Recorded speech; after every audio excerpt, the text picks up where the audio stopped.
Herzlich willkommen zu Frag den Jäger, Freunde des guten Schlafs. Wenn ihr den nicht habt, heute geht's um das Quietschen im Bett.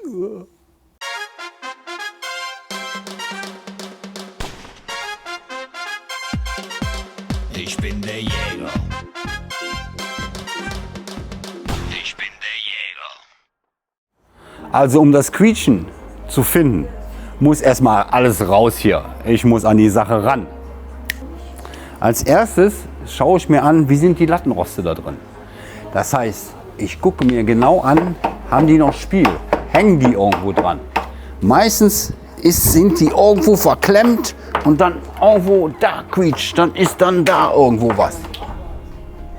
Genau hinhören, genau hingucken. Als nächstes gucke ich mir sämtliche Schraubverbindungen an. Dafür muss ich natürlich die Lattenroste rausnehmen. So, dann muss ich erstmal hier überall rappeln. Mal gucken, wo knarrt das denn hier? Ah, hier ist ein Knarren. Da muss ich das erstmal die Schrauben nachziehen. Voila. Und super. Weg ist es.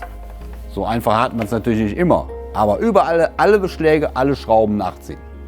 Ja, wenn es die Schrauben nicht sind, so wie jetzt, hat man es natürlich ganz einfach. Aber wenn sie es nicht sind, dann müssen wir suchen. Was suche ich? Schwarze Punkte, Striche oder sind irgendwo Abreibungen? Habe ich ein bisschen Holz irgendwo schon liegen? Das sind Punkte, wo es auch oft quietscht, beziehungsweise wo es ein Geräusch ergibt. Als nächstes ziehe ich erstmal alle Beschläge nach.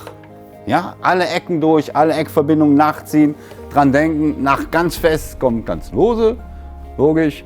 Wie der Beschlag funktioniert, das zeige ich euch gleich im Detail. Dieser Beschlag hier hat einen Pfeil. Dieser Pfeil muss immer in Richtung dieser Schraube sein.